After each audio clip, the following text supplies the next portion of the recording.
My name is Lindsay Miller. I'm a teaching candidate for Grand Canyon University for the fall 2023 semester, and this is my teaching philosophy reflection video. So the first thing I would like to talk about is my growth as an educator. I've been on the education scene for a couple of years now. I started as a recess proctor in 2020, and now I'm getting ready to graduate with my master's in education and as a full-time teacher. My teaching philosophy is that I believe that every student is capable of learning, and it is my job as an educator to encourage curiosity and cultivate interest in the natural sciences. Throughout my time as an educator, I have grown significantly in my philosophy. For example, before spending time in the classroom, I never wanted to be the strict teacher. I'd always dreamed of being the easygoing, laid back teachers, like so many that I loved growing up.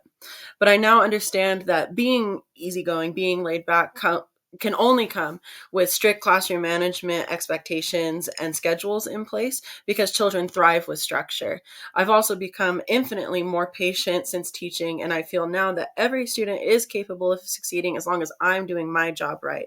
It's the most important component for if a student is succeeding or not, is if I'm doing my job correctly.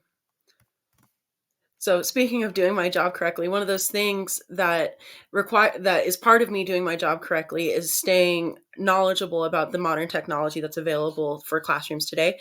Technology plays a critical role in the modern classroom. I can't imagine a class period where we aren't using technology.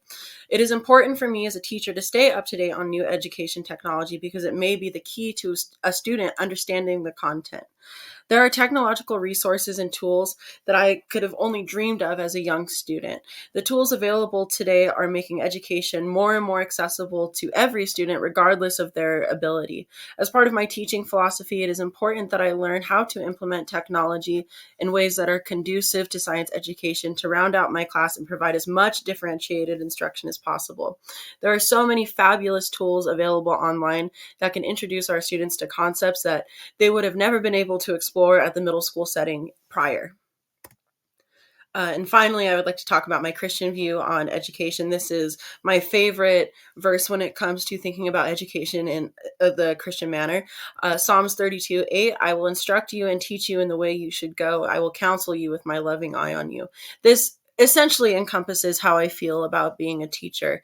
It is important for me as a teacher and as a Christian to promote compassion, flourishing, and ethical behavior to my students.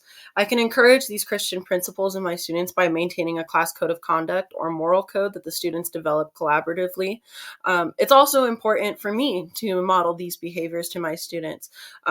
Virtues like patience and honesty and humility, those all come from children watching the adults in their lives. So if I want my students to carry these values in their own lives, in my class and beyond, it's important for me to model them myself. That is my presentation. Thank you for listening.